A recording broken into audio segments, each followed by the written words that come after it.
welcome to another live edition of Blacklisted Radio. It is good to be here. It's been 2 weeks. It's the 25th day of June 2017. Yeah, 2 weeks since we've done the last podcast. Last weekend, we took Father's Day off. I was treated like a king amongst men. It was a good time. Spent it with my family. And, oh, wow, just talking about the issues of the day. What's on the television with your friends and family? I mean, I don't know. Just an interesting conversation that I thought that I would never have. Conversations around all the things that are happening. I mean, I'm sure some of you are kind of in that same boat when you're talking to your parents. So what do you think about this? And you're just like, oh, my goodness. Where do we begin? The reality of the day, what people are hearing on mainstream media has become just so disconnected from reality and, average people that it's really, it's a tough thing to navigate.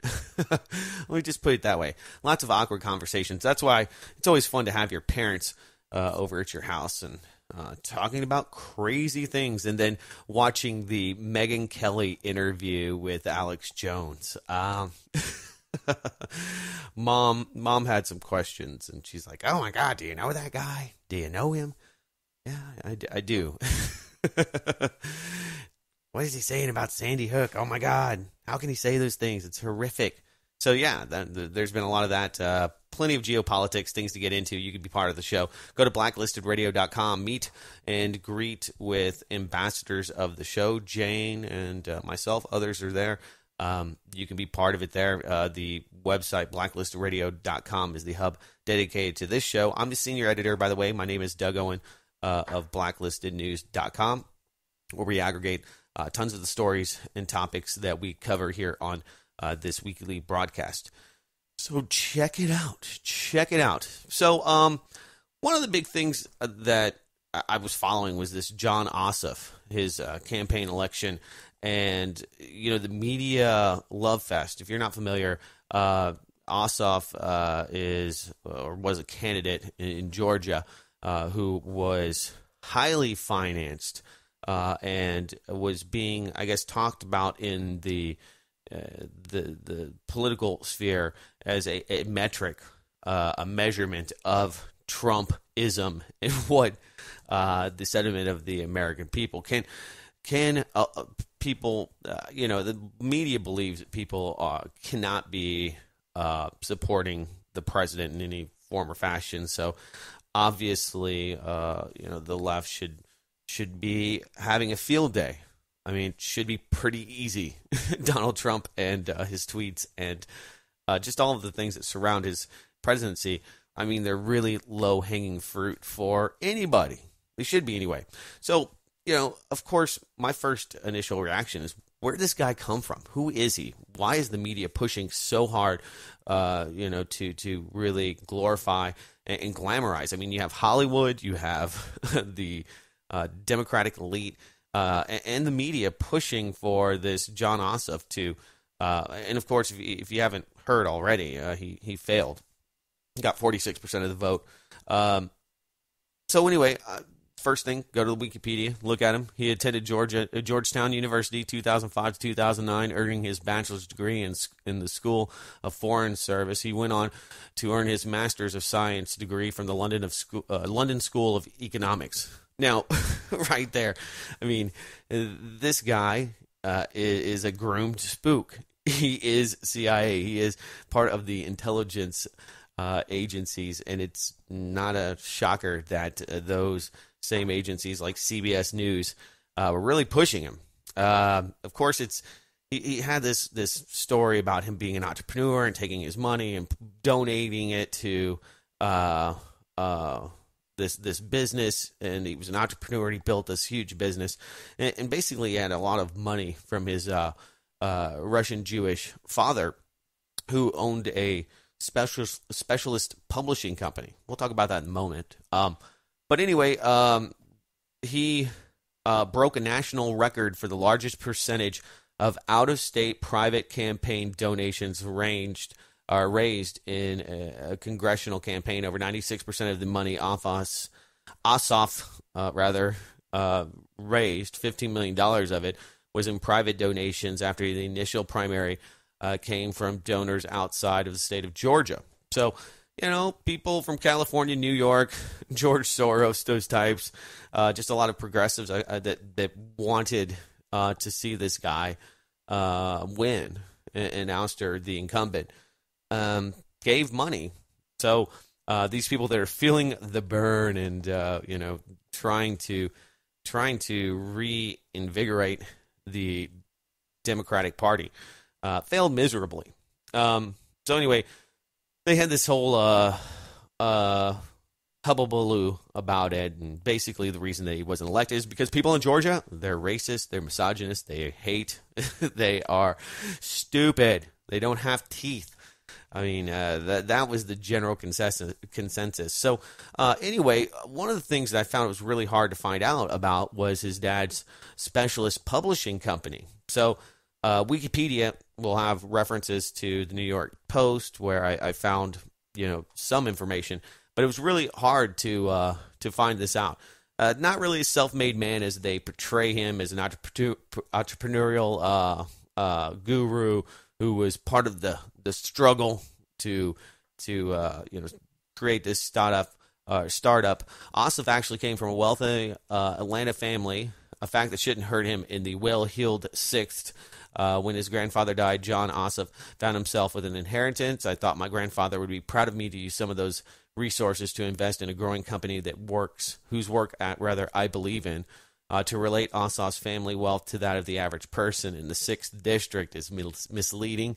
The average family in the 6th District doesn't pay the $20,000 to $23,000 tuition per year to send their kid to a private high school, nor do they ride around in a private jet or yacht. Anyway, his father invested a lot of money in him as well through his, tax-deductible donation to his kid's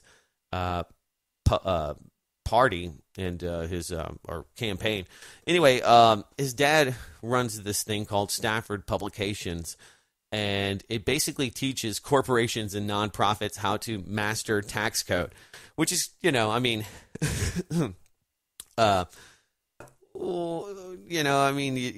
you're progressive, one of the things you're always saying is tax the rich. Go after these guys. They're not paying their fair share. The 1%, all of those memes. Well, this guy made his money off of teaching corporations and nonprofits, groups that, basically take in a lot of money, pay big salaries to themselves, and at the end of the day, go to a lot of dinner parties. That's kind of what I take away from that whole crowd, those type of people, and the examples of that are numerous. Red Cross giving less than 50% of the money they take in to actually going out there and building things. And we've heard of all the scams the Red Cross and other nonprofits have been involved in. And this is just one more way to use that, 50C3 tax-exempt status to avoid paying taxes. So, hypocrisy in action.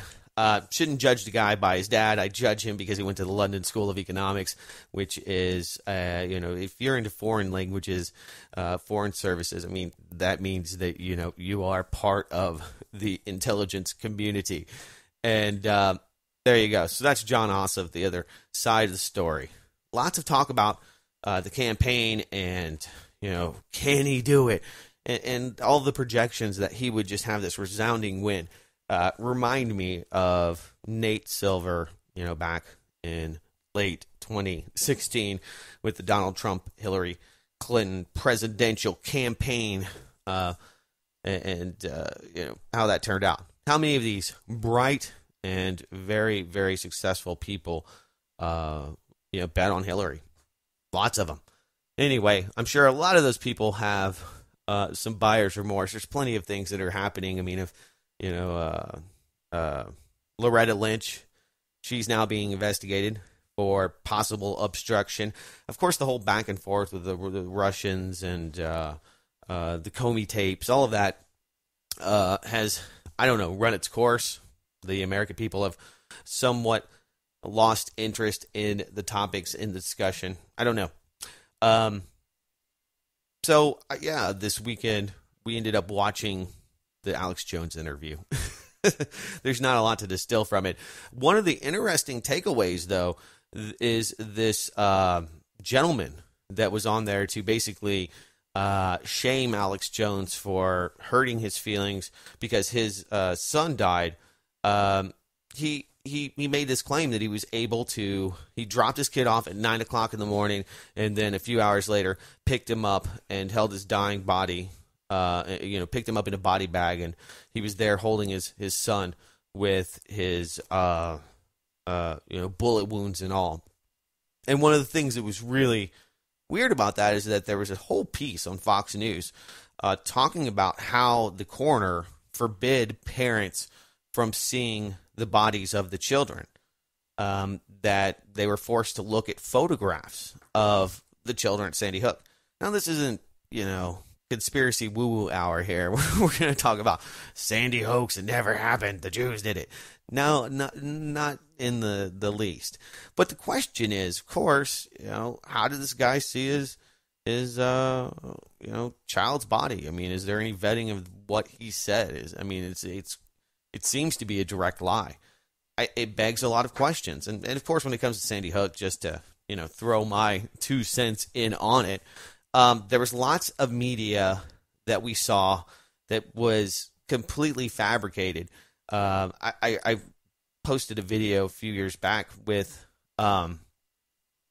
Anderson Cooper interviewing. It was somebody from Sandy Hook, and it was live from the scene. Here we go. This is what's happening on the ground. And you see these.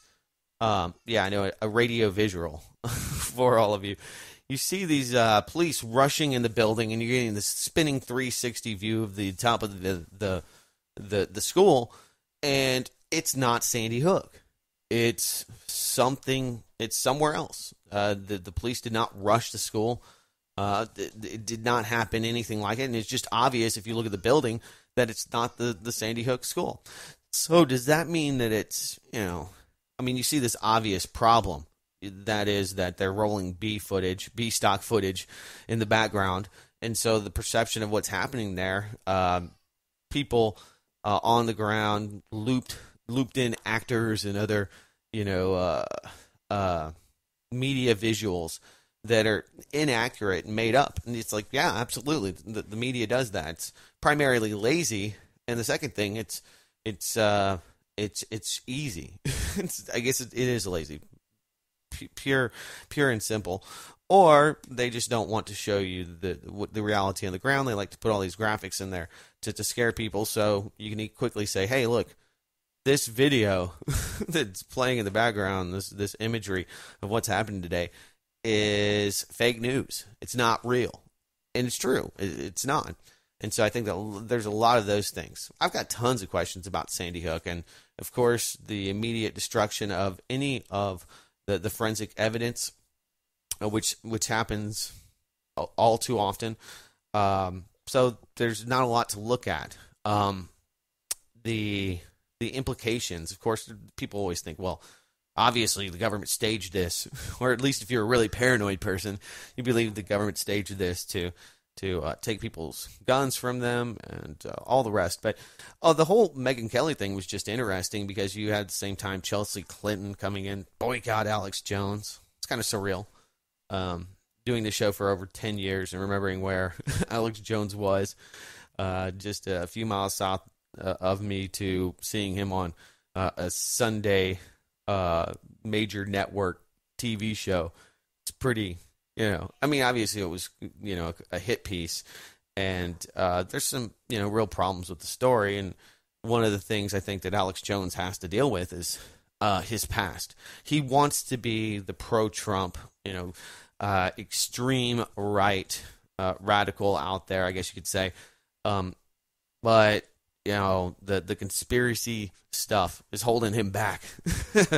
9/11 truth is going to hold him back, and I think that's really his predicament. He wants to be mainstream. He really is beyond mainstream by a lot of metrics and popularity, but he's going to be haunted by these comments, and he'll never be able to make that transition over.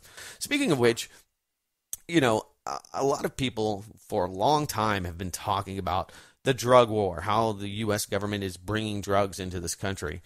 And that was another thing that I saw Sunday. Started watching this new show that they have, this multi-part series on the drug war. And I thought it was pretty profound. I mean, Kevin Booth, somebody that we had on this podcast, years back, talking about the American drug war and his personal interest in the story, and then of course going back all the way to the Vietnam era and the U.S. government's role in the drug trade. And the History Channel has this America's War of Drugs piece that's very interesting. It goes all the way into MK Ultra, the U.S. government testing LSD on people, all the way to Iran-Contra, and how the U.S. government teamed up with drug dealers, international banks like BIS and others, or the BCCI scandal, just one of many aspects. And all of this, culminated in the U.S. government's strategic vision of isolating and taking out communist sympathizing governments, and using the mafia and the drug wars to stabilize and build economies, much to the effect of the Golden Triangle. I mean, we could talk about this for a long, long time, but until recently, I think in the minds of a lot of people, it's kind of conspiratorial. Oh, yeah, the government's running in drugs, sure. But this piece that they're putting out, this series, is waking up a lot of people. A guy at work was asking me, he's like, hey, have you seen this? They're basically throwing it all out there, saying the CIA brought drugs into the country, and we're running a lot of these huge operations. And, I mean, the recent revelations from Pablo Escobar's brother that the U.S. government was working with him to bring cocaine into the United States. It was mainly, almost exclusively online. No mainstream media press of it. So it's kind of breaking down some boundaries. My dad, people like that have been watching this. I mean, think about how many people love watching documentaries on the History Channel. So it's kind of an eye-opener. It's a grand admission. It is long past due to have something that has the credibility of the History Channel behind it. But people are pretty excited about that. The mainstream media, this one from the Free Thought Project, mainstream media finally exposes CIA drug trafficking conspiracy. In this documentary, History Channel promises to delve into the items up until recently were considered conspiracy theory. History.com, you can watch all of the shows there. I highly encourage you, after this show, if you have some time this week, binge watch it. It's really good. So let's talk about war. War and drugs, they go hand in hand. A lot of stuff is developed in Syria over the last few weeks. It's well worth talking about. It seems that Donald Trump has been continuing the Obama Syria policy. This came from The Nation. U.S. President Donald Trump, who during the election campaign ferociously condemned Barack Obama's foreign policies while asserting nothing concrete of his own, it's true, has, as the president committed itself quite clearly to the continuing Obama publicly stated policy on Syria, which policy was to place as the first priority the elimination of ISIS, and as the policy to follow that, the elimination and replacement of the Syrian government. So some things have happened. The Iranians have launched an attack on quote-unquote ISIS. This really irritated the Israelis that have now, at this point, sent in several attacks, couple missile attacks. One article I saw just before, or we actually published today, Israel again attacks Syrian Arab army for the second time in less than 24 hours. Russia, of course, announced on the 19th that there is now a proxy no-fly zone over Syria. Not that Israel or Saudi Arabia much care about that. Some new developments in Saudi Arabia, some interesting correlation and timing with what's happening in Qatar, the isolation of Iran, a lot of rhetoric building up to make it seem as if war is almost imminent in the Middle East. Things are kind of breaking down. OPEC and other alliances are definitely being challenged by this row between Qatar, the United States, which obviously is a Syrian satellite or is a U.S. satellite. Saudi Arabia is empowered and is able to maintain and control power, not only over their own slave citizens, but to be able to externally wage war in Yemen and potentially be able to attack Iran. I mean, all of that is empowered, engendered by the U.S. and the military-industrial complex. So, obviously, weird signals. The U.S. is still giving the UAE and Qatar weapons, selling them billions of weapons, $1 worth of weapons, and people ask, well, what's up with that? Hey, it's money. They'll sell the other guys bigger weapons to take care of those weapons. It's really a bidder's market. Guys, quick break. More on the other side. You can be part of it. It's Blacklisted Radio.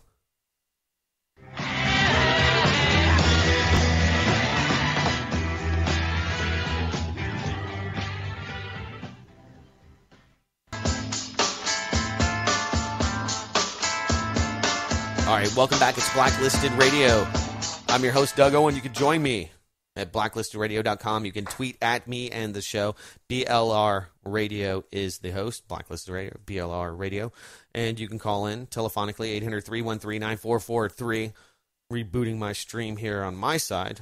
A lot of technical issues. Maybe this show is too important. The New World Order has to take it down. Or my laptop, thanks to Bill Gates, is a piece of crap that has more spyware than I care to deal with inside of it. It's probably the latter.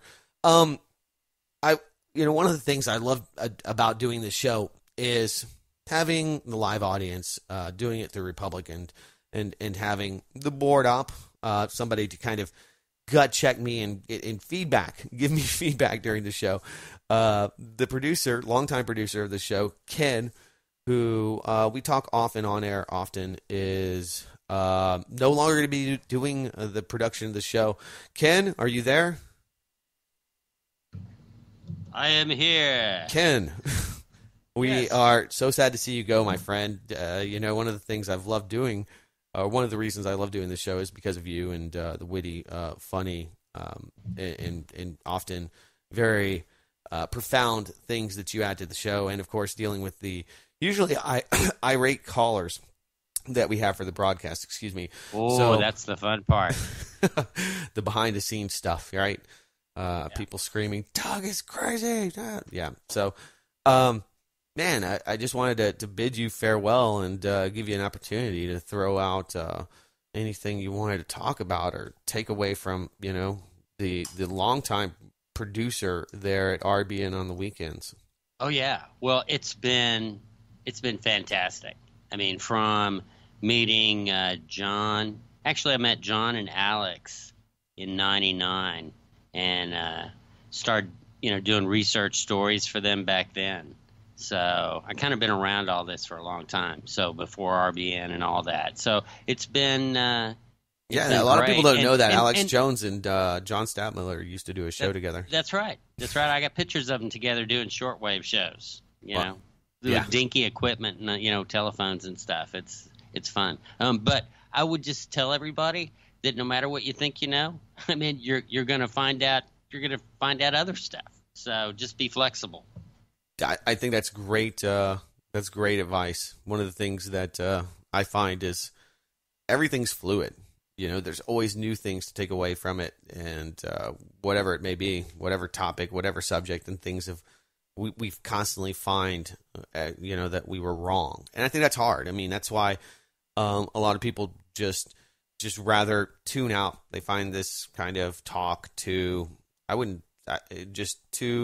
provocative. Thinking about the horrific things that happen as a result of the U.S. empire. It weighs heavy on people's hearts, and I think a lot of it's also because you don't want to think that you were part of a problem. Not that individual people out there living their lives, paying their taxes, are just that. I used to think that. I used to think, oh, well, if you pay your taxes, you're just feeding the beast. Don't do that. And at the same time, the beast can create its own money, and I've learned a lot. Right, more. That's what I'm saying about. I've learned a lot more about the beast. It's not going to go away because I don't pay my taxes and go to jail for a couple of years. Let yourself evolve as far as what you understand, because it never stops. You don't get to a point where you know everything. Right. Yeah. Oh, absolutely. Because like Frank said, your mind's like a parachute. It doesn't work if it's not open. Right. That's a great saying. I don't know if that's an original of his, but from Frank Zappa. Oh, Frank Zappa. Okay. Yeah, Frank Zappa. Yeah. Okay. Yeah. It's good stuff. All right, Ken. Well, as you head off into the sunset, I want to thank you for your time on the show and everything that you've brought to Blacklisted Radio. So, thank you, my friend. Well, thank you much, and I'm still going to be doing radio at my network, www.co-creatornetwork.com. So if anybody ever wants to check out any stuff on shamanism or anything like that, come check us out. Oh, yeah. Yeah, Ken's got some cool shows there that I think that a lot of our listeners would probably be very interested in. And we still have about 30 minutes to go. We're going to get into a break right here. Thank you, Ken, for everything. You can call him and wish him bon voyage if you call 800-313-9443. More on the other side. Thanks, Doug.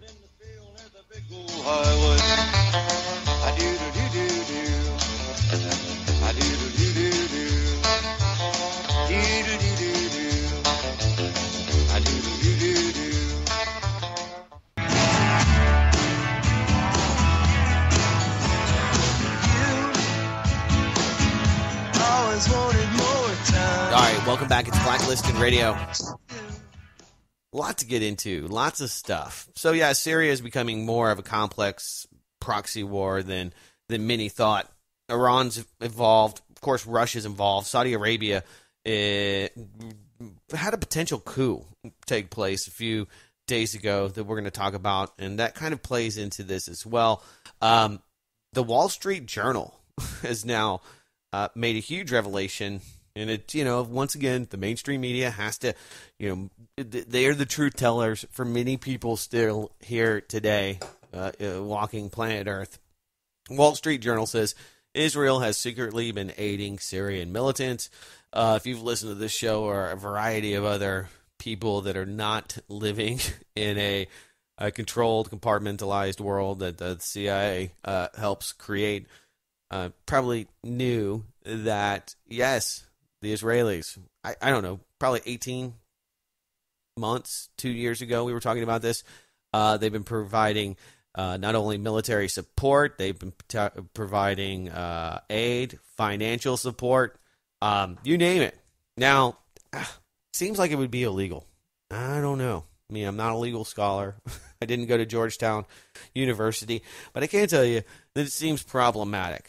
And we've gotten way past the point of talking about the morality of the red line, the chemical weapons. I mean, that's pretty much been debunked The only people that still believe that are people like Scott Pelley, because he's paid to tell you that. David Muir, they still buy in that there were chemical weapons attacks. But plenty of professionals in and outside of government, even in agencies within the U.S. government, say that it's pretty specious and, probably didn't happen. But doesn't matter. Doesn't matter. There's no morality. That was my point. That there is no moral good guy. There's nobody supporting a good guy, and there is no true plan. Now, there have been plans for Syria. We've talked about a lot of them. One of them is the Salafist Principality. It's a 2002 defense intelligence paper that talked about leading Syrian forces with Iraqi support in actually breaking Syria into two separatist regions. It's very, very enlightening. And it shows you the military doctrine.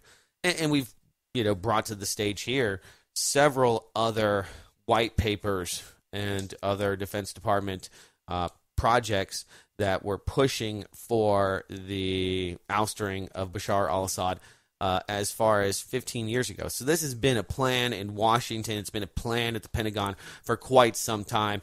It was articulated by General Wesley Clark. We've played the clip of him talking about the U.S. going after all of these nations from Libya, the famous seven, on and on and on. So, the reason that the government, the U.S. government, and the Western backed faction of the New World Order, or what's left of it, they need a legitimate humanitarian reason to invade. We've gotten so far from that now. So, the Saudi Arabians have told Russia that they can destroy all Russian forces inside of Syria within 3 days. Now, this on the back of the historic shakeup. The Saudi king removed the crown prince and named his son as the first heir. He got rid of his nephew, 57-year-old Mohammed bin Yaif, the country's counterterrorism czar and a figure well known in Washington. He's a Washington insider and a good friend of John McCain. That is where this takes us. He was ousted. Now, pretty interesting. Fars and several other intelligence community blogs noted that Israel deployed F-18 fighter jets to Saudi Arabia, and the word on the street is that this was to prevent a coup happening by Mohammed bin Yaif and people in the military. So this is pretty unprecedented, and it shows you that there's a lot of political instability. I mean, what's happening with Qatar, it seems desperate. When you're going after this nation, trying to isolate it, you're using it as a wedge to spark a war with Iran. And we've talked about this. The IMF has projected the bankruptcy of Saudi Arabia in 5 years. It might be a little, liberal. Who knows where they're at? But these are desperate things when you try to start wars, and usually wars are the result of economic inopportunity. Wars rebuild economies, and that's what Saudi Arabia needs. That's what OPEC needs, and we're seeing the chips fall where they may. We're seeing Turkey, which, obviously run by a madman, now taking sides alongside Iran and others that have ties to the Taliban and to the Muslim Brotherhood and all sorts of associations. They're big governments. You can't pigeonhole them.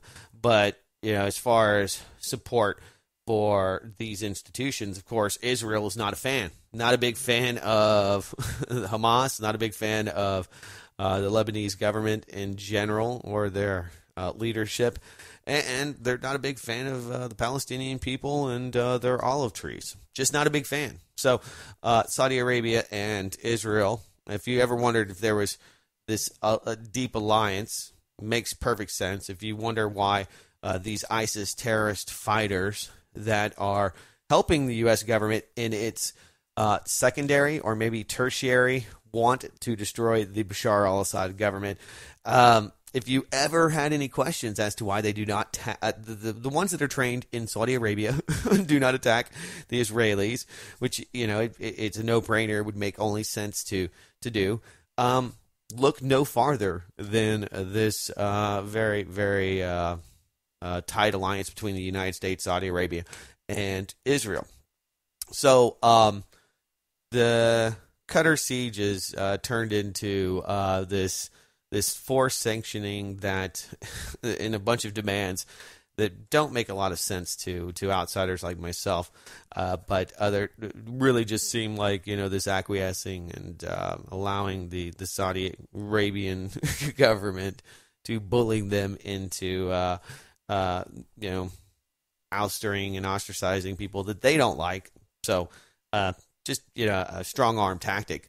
Rouhani, Prime Minister in Iran, says this is unacceptable. So while they're fighting ISIS alongside every other country, good guys, bad guys, in the mind of the U.S., and of course that huge issue. I mean, I can't imagine having so many countries actually blowing up stuff inside of one country, and nobody being at war, no declaration of war. And no concise reason other than we're blowing up bad guys, we're saving or destroying the country. This dynamic is it's really ludicrous. So anyway, we talked about John McCain. Actually, I had a caller call in and say, I can't believe this about John McCain taking all of this money from Saudi Arabians and creating his own Clinton Global Initiative, Clinton Global Donation Network type thing for himself. So we actually saw this really great expose and published it on blacklistednews.com. It came from, let's see here, just double check. It came from the Duran, which is a pretty good site, kind of pro-Russian stint, but highly critical and pretty brash with the words and such. The language there is not NC-17 appropriate, I guess. Anyway, they had this expose on George Soros and John McCain in Saudi Arabia. This expose, some of it came from the Daily Caller. Their investigative group has learned that in 2012, McCain turned over nearly $9 million in unspent funds from his failed 2028 presidential campaign to a new foundation bearing his name, the McCain Institute for International Leadership. Now, we all know what leadership means. That means being willing to go and blow things up. It means, arming and selling lots of military weapons to our quote-unquote allies. That's what John McCain and his ilk think is strategic leadership. The McCain Institute for International Leadership's mission is to serve as a legacy for the John McCain man himself and is, quote, dedicated to the advancing human rights, dignity, democracy, and freedom. But many readers certainly are well aware that human rights and dignity are the furthest things from the neocon warmonger's mind. That's right. He doesn't care about freedom. Maybe for himself, obviously, as a war POW, prisoner of war. The Institute is a tax-exempt nonprofit foundation and has an asset value of $8.1 million. Yeah, he probably gave a lot to his daughter and other friends and family. Lots of ballroom dancing and hanging out with weapons dealers, that type of thing. Bloomberg reported in 2016 $1 million Saudi Arabian donation to the Institute. The McCain Institute to date has refused to publicly explain the Saudi Arabian money as a contribution. McCain Institute donor list even gets more nefarious and more digging is revealed by the Daily Caller, linking McCain to regime change globalists like George Soros. Critics worry that the Institute's donors and McCain's personal leadership in the organization's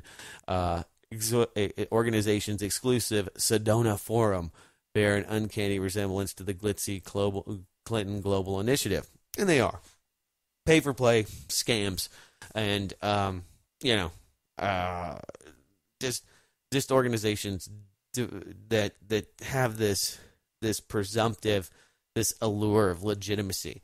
And they absolutely don't. And these are, people taking money from foreign governments. Goes well beyond the collusion, the discussions between people like Michael Flynn, allegedly, and Jeff Sessions and all of these Trump cronies with the Russians. Far more inflammatory, far more legitimate ties to this. And of course, selling white phosphorus bombs to the Saudi Arabian government to use on the Lebanese, or excuse me, the Yemenis.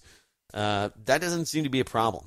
That's what, these horrible, evil people like John McCain consider good leadership in the 21st century. That's what they're into. So, there you go. I saw this story, Pizzagate gunman sentenced to 4 years, and it highlighted an interesting thing from the story that was absent from the mainstream media. Another, we all heard that he, this failed actor named Edgar Madison Welch, who believed that there was, a organized pedophile ring that was locking up children in the bottom of the pizza parlor, or at least that was the interpretation that he had of what the events that were there. Allegedly, who knows?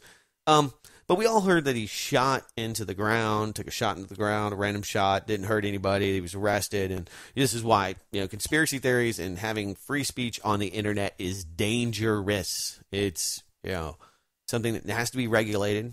Theresa May over there in the UK, she's not doing very well, is she? It's probably not because she wants to have a Chinese-style internet censorship where the government approves whatever content slaves out there get to read. It's just because she sucks in a lot of other ways. It's probably not the big reason people don't like her and like Corbyn over her. But anyway, back to Pizzagate here. So I saw this story, and it said that he actually shot a lock. And they show an image caption of the bullet holes that Welch fired multiple bullets into this locker to try to see if there were children inside of it, according to BBC News. So take it for face value. Don't text me a bunch of, Doug, you have no idea. This is completely inaccurate. I'm taking it at face value from BBC and showing you the obvious problem with the story, and that was the original mainstream media reporting kind of negated or neglected to tell us that they shot this locker. So anyway, he who shot no one, hurt no one, scared some people, most definitely, and became a justification for going after conspiracy theorists. Alex Jones had to eat crow and apologize to, what was his name, Elefante, something like that, the boyfriend of the Democratic super PAC political operative, Brooks, what's his first name? David Brooks. His boyfriend's actually the guy that owns the pizza parlor that was targeted by a wealth of online interest and quote-unquote conspiracy theorists. Anyway, he's doing 4 years for this, which seems a little excessive. Bringing a armed weapon into you could have done some soft reconnaissance. Kind of shows you that this guy was probably a little troubled, and when he saw this story, was touched by it. We have lots of whack nuts doing stuff. Of course, one of the things I haven't even had a chance to talk about was the guy who shot up the baseball practice attended by members of Congress, primarily on the Republican side, that was this huge Rachel Maddow follower, and he was just bonzo for Bernie. Had worked for his campaign, donated time and cash and money to the progressive cause. And immediately people said, see, look, Rachel Maddow is radicalizing people, and started blaming the left-wing media. This is the same thing they did with conspiracy theorists when we had Jared Loughner take a few shots and plugged some holes into Gabby Giffords. And it was, he was visiting conspiracy theory websites. He went to prisonplanet.com. And I just won't get into that. People are triggered because they're crazy, number one. If you think shooting up people is going to make you is going to solve something, you're a crazy person. I don't care if Johnny Depp told you to do it, or if you were triggered by the beheaded photo of Donald Trump by Kathy Griffin. You're a crazy person, and crazy people do get motivated by things. They're looking for reasons to kill, I guess. So yeah, it doesn't matter what content you're watching or listening. If you're really upset and it really drives you that crazy, and you believe that guns are ultimately a solution to that problem, I'll be the first one to tell you you need to be, number one, get help. Number two, stop taking the antidepressants. They're empowering your crazy ideas that are just bad. So anyway, don't fall into that trap. Calling for censorship of the media and free speech to keep people safe. That is never the answer. That is always a false promise, and don't do it. Guys, quick break. Final segment on the other side. Stay tuned. It's Blacklisted Radio.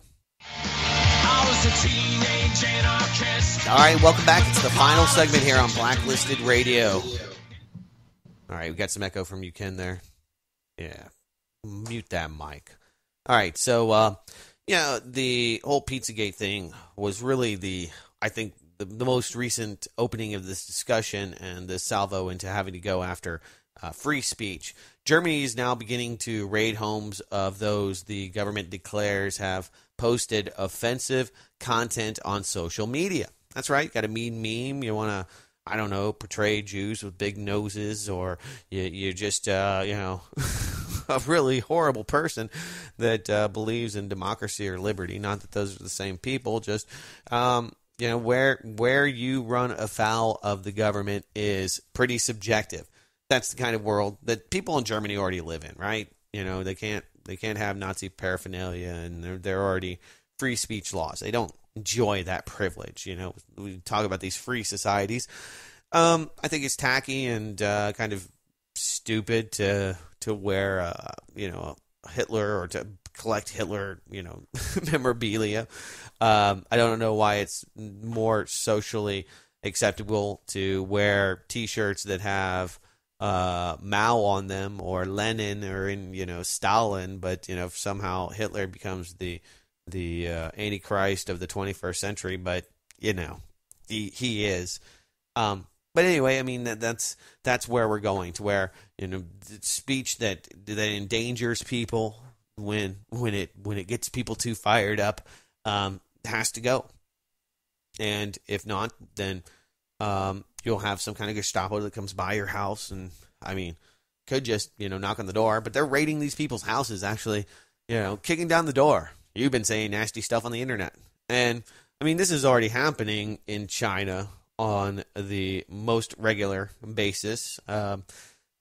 Just pretty accepted by the Western world. We still do business with China, talking about the absence of morality in global and geopolitics.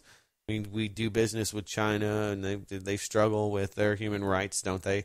Just until recently, they had one-child policies. Not that it's probably a bad idea when you have billions of people that you can't feed, but that have to work like slaves in factories. But, that shows the ineptness of government, and how short-sighted things like, policies, draconian policies over reproduction, what the result is, gendercide.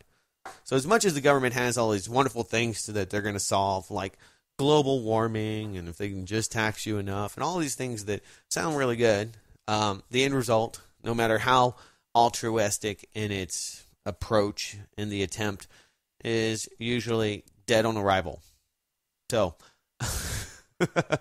there you go, kids. Take that to heart. Saw this article. We'll finish with it. It's pretty interesting. You can finally now legally harvest your roadkill in Oregon. Why do I bring this up? Because I think it's it's the states, this omnipotent power to regulate. One of the things that they thought was that people would destroy their cars in the attempt to get cheap food and to eat rare animals, protected and endangered animals like bighorn sheep that are well managed game, and they would do this so that they could harvest the roadkill. Well, not too many people, I guess, in Oregon were doing that. It wasn't really a problem, but now, for all of you out there that need some raccoon recipes, just email me, Doug@blacklistednews.com. I'll put you on to some great new appetizing things that you can find on your highway there in Oregon. You finally have the permission to eat what you kill. Imagine that. Guys, thanks so much. Ken, we are going to miss you. I will be back next week for another live edition of Blacklisted Radio. Until then, take care.